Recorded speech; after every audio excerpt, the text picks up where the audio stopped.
শাসক গোষ্ঠী সব সময় হচ্ছে কেউ ক্ষমতায় গেলে হয়ে যায় অন্ধ, ক্ষমতায় হয়ে গেলে চলে যায় মানে একটা গায়ের জোরের চিন্তা করে। মুখের ভাষা বা রাষ্ট্রভাষা মাতৃভাষার চেয়েও বড় ইস্যু ছিল আত্মমর্যাদা। যখন কেউ বলে উর্দুই একমাত্র রাষ্ট্রভাষা হবে তখন আমাকে ছোট করা হয়। যখন কেউ বলে যে তুমি রাজাকারের বাচ্চা তখন আমাকে ছোট করা হয়। এইভাবে নানাভাবে এটা আমাদের শাসক গোষ্ঠী সব সময় হচ্ছে কেউ ক্ষমতায় গেলে হয়ে যায় অন্ধ, ক্ষমতায় হয়ে গেলে চলে যায় মানে একটা গায়ের জোরের চিন্তা করে। সে মনে করে যে সে উঁচু শ্রেণীর মানুষ আর সবাই হচ্ছে নিচু শ্রেণীর মানুষ, এইভাবে ট্রিট করা শুরু করে। ওই জায়গা থেকে কি হয়, ওই জায়গা থেকে সে হচ্ছে কোনো মর্যাদার মানে নিজের শাসক গোষ্ঠী ছাড়া শাসিত বা জনগণের কোনো মর্যাদার কোনো কোশ্চেন কখনো ছিল না।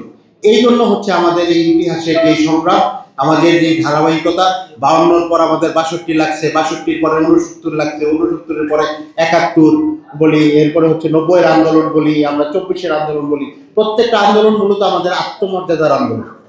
আমাদের সকল জনমানুষ যুক্ত হয়েছে আত্মমর্যাদার প্রশ্নে।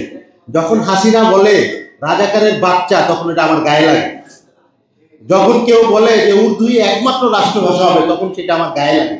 এই গায়ে লাগার যেই ব্যাপারটা, এই জায়গাটা 24-এ আইসে আমরা প্রমাণ করছি। 24 না, শুধু আমাদের জেনারেশন বেসিক্যালি নিরাপদ সড়ক আন্দোলন 18 সালে আমরা এটা প্রমাণ করছি যে আসলে শাসক শাসিতের যে বাইনারি, এই বাইনারি আমরা পুষি না, এই বাইনারি আমরা গণি না।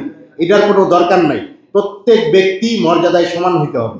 এই জন্য কলেজের ছাত্ররা তোফায়েল আহমেদকে আটকে দিছে, কলেজের ছাত্ররা বিচারপতিরা আটকে দিছে, কলেজের ছাত্ররা ডিসি এসপিকে আটকে দিছে কি তোমার লাইসেন্স কি।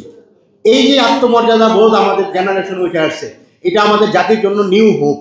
এই হোপটাকে আমরা কাজে লাগাতে চাই এবং হচ্ছে আত্মমর্যাদার প্রশ্নে ভবিষ্যতে যাতে কোনো শাসক কোনো জনগণের সাথে অমর্যাদাশীল কোনো ধরনের আচরণের সুযোগ না পায়, এই ধরনের একটা বাংলাদেশ আমরা চাই।